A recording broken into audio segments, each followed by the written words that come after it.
The book of Abraham tells how Abraham's kinsmen worshipped idols. One of these was the god of Elkenah. When Abraham preached against the worship of this god, he said that his kinsmen hearkened not unto his voice, but endeavored to take away his life by the hand of the priest of Elkenah. Not only did the priest try to take Abraham's life, but this priest had offered upon the altar 3 virgins at one time because of their virtue. They would not bow down to worship gods of wood or of stone, therefore they were killed upon the altar.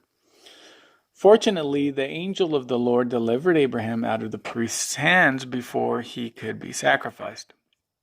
What do we know about the ancient god Elkenah?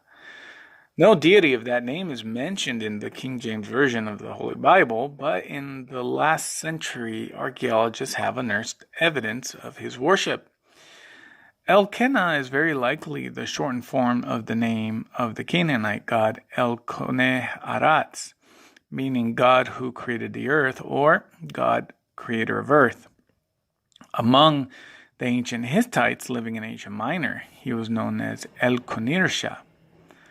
Originally a Canaanite deity, his worship spread to the Hittite capital of Hattusha in northern Turkey, to Karetepe near the border of modern Turkey and Syria, to Palmyra in inland Syria, to Jerusalem, and to Leptis Magna in Libya. All told, Elkenah was worshipped for more than 1,500 years, from the time of Abraham to the time of Christ. We know something about Elkenah from a Canaanite myth that was preserved by the Hittites. Unfortunately, the clay tablets containing this myth are broken, so we do not have all the story. One scholar summarizes the story as follows, quote, Ashertu, the wife of Elkenah, attempts to seduce Baal. The storm god reveals everything to her husband and insults her on his inspiration. Thirsting for revenge, Ashertu regains the favor of her husband, who then lets her do whatever she likes to Baal. The goddess Anat now comes to the scene, having overheard the conversation between Elkenah and Ashertu. She warns Baal. Then the text breaks off.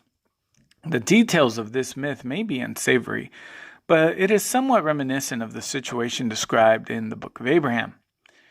Quote, These virgins were offered up because of their virtue. They would not bow down to worship gods of wood or of stone. Therefore they were killed upon this altar, and it was done after the manner of the Egyptians.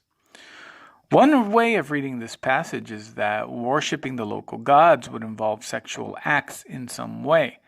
Some have suggested that the Elkenah myth was ritually enacted, but because of the fragmentary nature of the surviving texts, how or even if this myth was ritualized is disputed.